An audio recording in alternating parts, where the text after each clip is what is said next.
Welcome back to Along This Spiritual Journey. So, we all are going to have bad days, and they're not always going to be the best of days. And I'm not saying you have to go out and try to be happy, but I do want people to be more aware of and mindful of the energy that they fill themselves up with is the energy that they give back out to others, even if it's indirect or directly. So, if your main default is bitter, and even if you are trying to find ways to be happy, you're still bitter through that happiness, it's going to radiate out. People are going to feel it. Energies around you are going to feel it. And then it calls it back into your inner world, your physical world. And that's when we start feeling like, why am I stuck? Now, this is not to blame nor to even find a solution. It's to go down a path of exploring, asking yourself, how do I want to replenish my energy when it's drained? I don't want to fill myself up with bitterness. Like you get off work, you're pissed off, and then for the next 4 hours, you just vent about work.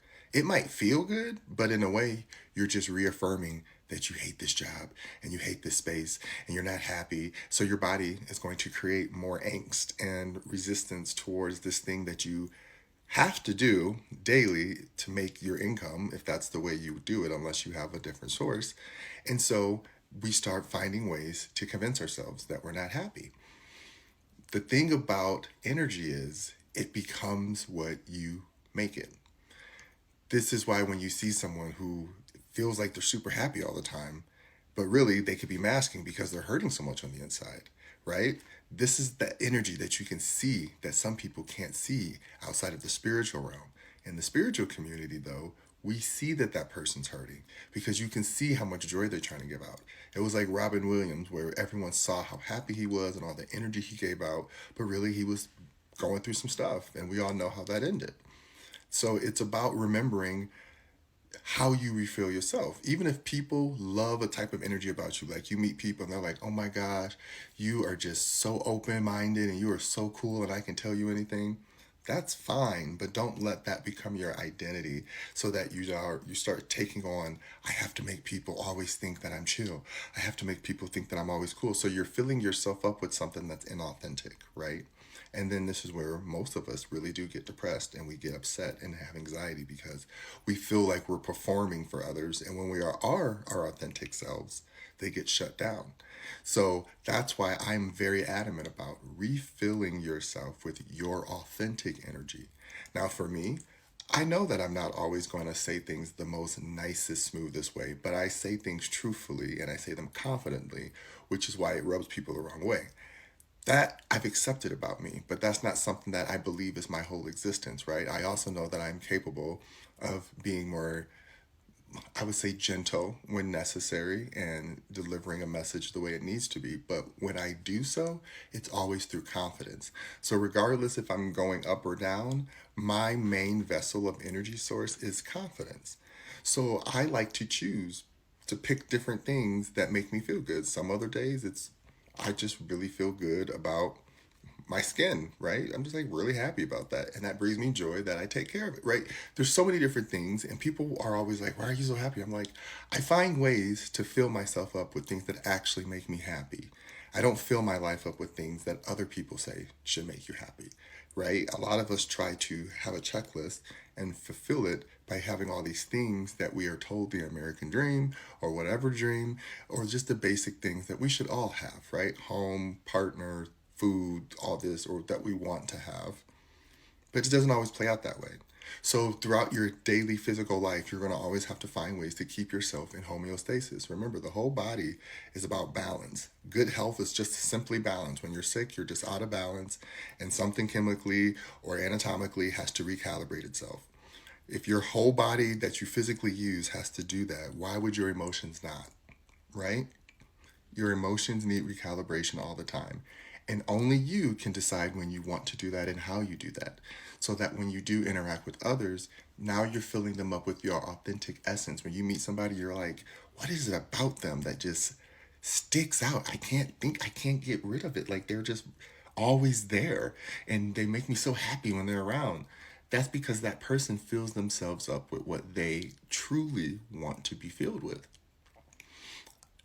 I can't ever tell anyone how to think or feel. I can only provide guidance of what's helped me.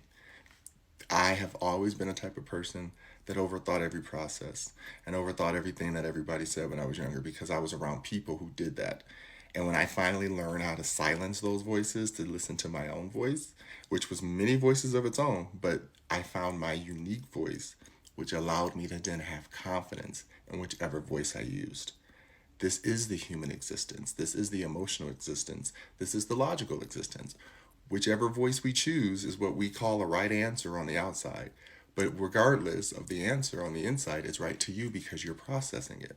So allowing yourself to keep filling yourself up with answers. You can learn and see that maybe it doesn't always go well and people might not agree, but it doesn't mean that you're not correct in that situation, even if people disagree with it, right? You're going to always have some level of resistance and ebb and flow. So it's about finding that balance, but not so much so that you're masking for others and now you're all the way into their delusion and now they're just balancing you within their orb, or you staying in your lane and letting things orbit around you so that you don't get sucked in to someone else's energy.